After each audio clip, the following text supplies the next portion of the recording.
बेयावनो गलायगाव बे मुंख्लं सुजित नार्जारी नब्लांनि नारसिन बिबुंसार गेजेरजों रादाबगिरि नोंथांमोनखौ साबायखर जासिबाय। लोगोसे बेयाव बाहागो लानो हानाय जोंनि बर' थुनलाइ आफादनि नेहाथारि, बारग' दरं जिल्ला बर' थुनलाइ आफादनि नेहाथारि, बर' थुनलाइ आफादनिनो गासै बिबानगिरि नोंथांमोन।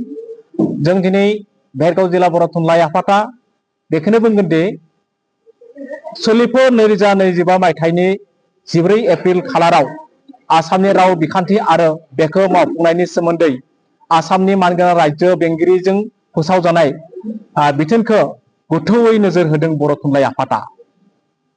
बे बिथिङाव सोलिफु बोसोरनि 12 मे खालाराव खुंजानाय बर' थुनलाइ आफादनि मिरु मावफुं आफादनि मोनसे गोनां जथुम्मायाव आसामनि गोजौ सोलोंथाइ बिथोनगिरि बिथोनजों लोगोसे सोरखारजों सामलायजानाय फरायसालिमा आरो सोरखारि मडेल फरायसालिफोरनि थाखाय गुबुन गुबुन मासि थिसननाय असमिया रावखौ बाहायनो गोनांथि होनायजों लोगोसे गोजौ मख'नाय बिथोननि सायाव गुवारै सावरायनाय जादोंमोन।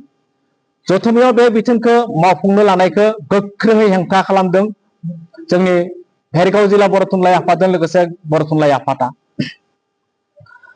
माहारियारि सुबुंफोरनि मोजांनि थाखाय दानफिननो थाखायबो दाबि खालामनाय जादों।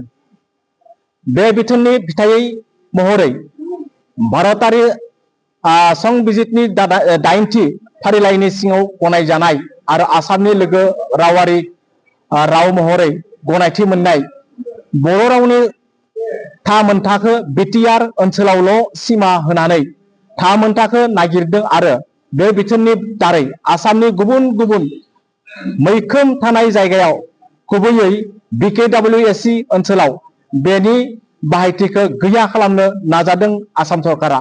बेखौ जों बर' थुनलाइ आफादा लोगोसे भेरगाव जिल्ला बर' थुनलाइ आफादा माब्लाबाबो जों गनायना लानो हाया।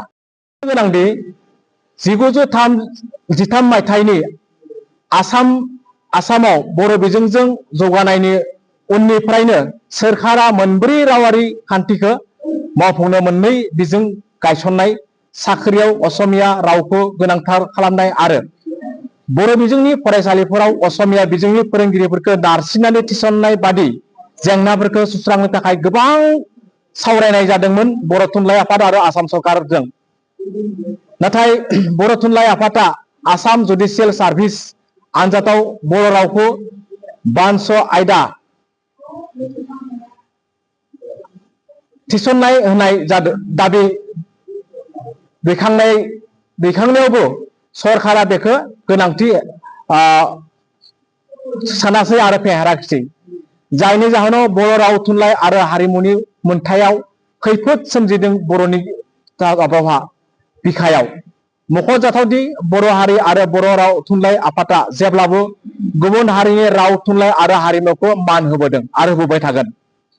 बावैसो बर' थुनलाइ आफादा सोरखारखौ असमिया रावखौ बर' आरो गुबुन हारिफोरनि सायाव जाबसिननायनि गोसोनथिखौ नागारनो थाखाय खावलायदोंमोन, नाथाय मानियाखै आरो बेखौ जोङो गनायनो हायाखै। आफादा बेखौबो गोथौ दुखु फोरमायदों दि बिथोनफोरनि गेजेरजों आथिखालनि सोरखारा बर' रावखौ दावगाहोनो थाखाय थोजासे मान आरो सहायसुला खुंथायनि बिबान लानायखौ जों जेब्लाबो नुनो मोनाखै।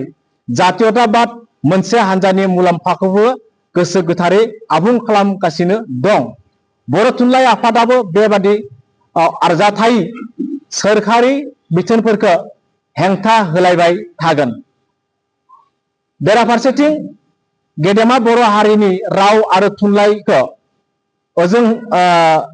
जौगाहोनो थाखाय सोरखारा लानाय मोनफ्रोमबो गनायथाव आगानखौ मदद होलांबाय थागोन आरो बेयाव दुलाराय बर' थुनलाइ आफादा जों बेवहाय मदद दं। आफादा लोगोसे 2020 मायथाइनि खुंथायारि, सोलोंथायारि आरो थिसनथाइ खान्थिफोरनि बिथोनखौ अरायथायै बाहायनांगौ होननानै दाबि खालामदों। मानो होनोब्ला जोंनि बर' बिजोंनि फरायसालिफोराव आसाम सरकारा सम सम राव रोङै असमिया रावनि फोरोंगिरिफोरखौ थिसननानै फरायसालिखौ जोबस्रांनायनि लामायाव हाबा मावदों। बेखौ जों बर' थुनलाइ आफादा जेब्लाबो गनायना लानो हाया आरो जिहेतु बर' थुनलाइ आफादनि 1933 मायथाइनि 18 मेनिफ्राय जि माने बै समनि गिबि मन्त्रि रुंसारि बिमला प्रसाद सलिहानि फोसावनायनि गेजेरजों दिनैसिम गुदि फरायसालिनिफ्राय फरायसालिमा सिम माने इउनिभार्सिटिसिम आयदा हिसाबै फरायनो मोनबाय आरो बे रावखौ दिनै भारत सरकारनि 90 सिडिउलाव गनायथि मोननाय बिथिङावबो आसामाव बिटिआरआवल' बर' रावखौ सालायनानै BKWSC नि एरियायाव फोजोबस्रांनाय लामाखौ आसाम सरकारखौ जों मावनो बायनाय बिदि नुनो मोनदों। दा बेखौ जोङो बर' थुनलाइ आफादा दुखु फोरमायदों आरो बेखौ जोङो जेब्लाबो जानो होनो हानाय नंगोन। आं आसाम सरकारखौ खावलायदों जे जिहेतुनाखि 90 सिडिउलाव मोननाय रावनि भेलुआ एखे, बेखायनो अल अभार आसाम आसामिस बर' आरो बायदि बायदि रावाबो समान मर्यादा मोननांगौ, बेखौ खावलायनाय थाबाय। गोजोन्थों।